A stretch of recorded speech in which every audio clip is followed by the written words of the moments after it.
We're going to call this meeting of the House Agriculture and Natural Resources Subcommittee to order.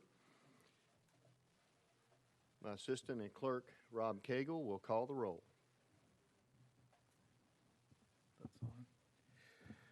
Representative Cochran. Here. Representative Darby. Here. Representative Halford. Here. Representative Halsey. Here. Representative Hurt. Here. Representative Potts. Representative Reedy. Here. Representative Shaw. Chairman Todd. Present. Mr. Chairman, you have a quorum. Thank you, Mr. Clerk.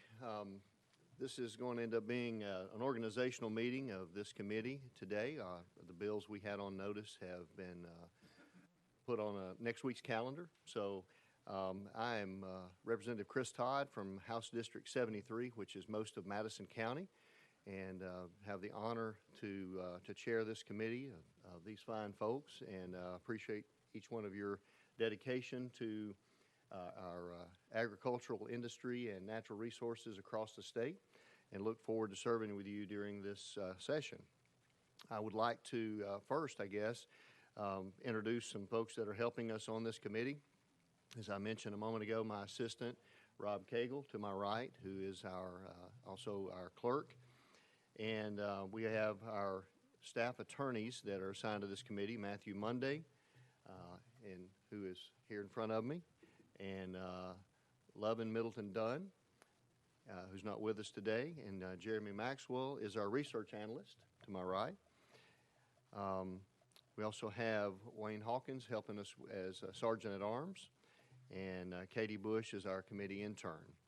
I would like to ask each of our committee members to introduce yourself and just tell us a little bit about yourself, what you represent, maybe your background connection to either ag or natural resources.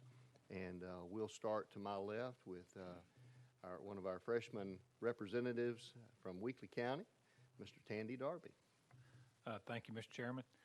Tandy Darby, represent District 76, which is Weakley County, North Obion County, and North Carroll County.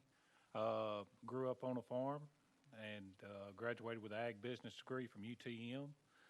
Still have a few cows under my belt, and then work in the ag business now at Aiken Importer Produce, and part owners in a cattle farm and feeder lot in Kansas. So ag's been good to me, and look forward to serving on this committee. Thank you, sir. Representative Reedy. Thank you, Mr. Chairman, and I'm happy to be back on the Ag Committee, cattle farmer, Houston County, represent House District 74, a neighboring county to you, sir.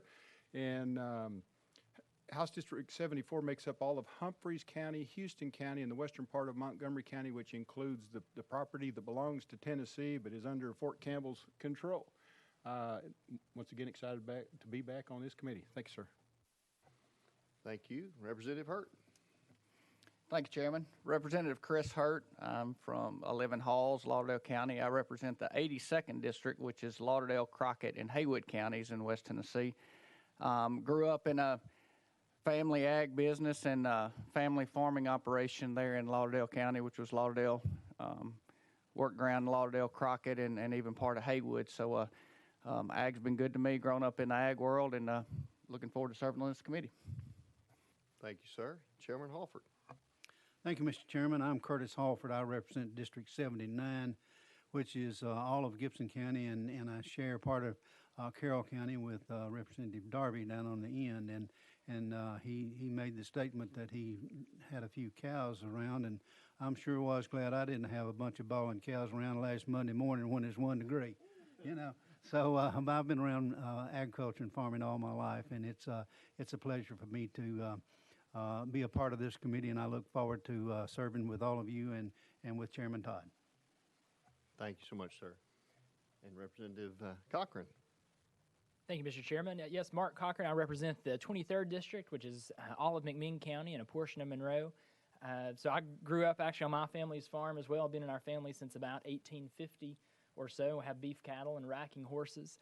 And then other part of our family business was actually the only grocery store in town. And so kind of got to see the end product of agriculture with our produce and meat products. And And then my day job, I'm the chief of staff to the McMinn County mayor, and agriculture in general is just such a huge part of our economy there. We're the home of Mayfield Dairy, Mayfield Milk and Ice Cream, and so as well as many other large farms. So it's really just always been a part of my life, and I appreciate y'all having me as a new member here on the committee. Thank you. We're certainly glad to have you. Representative Halsey. Thank you, Mr. Chairman. Bud Halsey, District 2, which is Kingsport and a little bit of a part of Sullivan County. I like ag because I like to eat, and I'm getting so big my bathtub has stretch marks, but that's all right. Thank you, sir. Representative Potts. Thank you, Chairman. Appreciate it.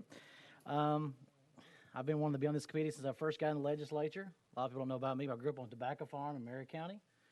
So I started raising tobacco at the age of 5 years old. We raised between 20 and 30 acres a year. So we managed about 3 different properties. During high school, I rode bulls, competed with that. It was pretty interesting. A lot of people know that, but I really enjoyed it. I want to be in this committee and learn a lot, and I have a lot to give back for this committee, and look forward to learning from y'all. Thank you very much. Mm-hmm. And Representative Shaw. Brief introduction, sir.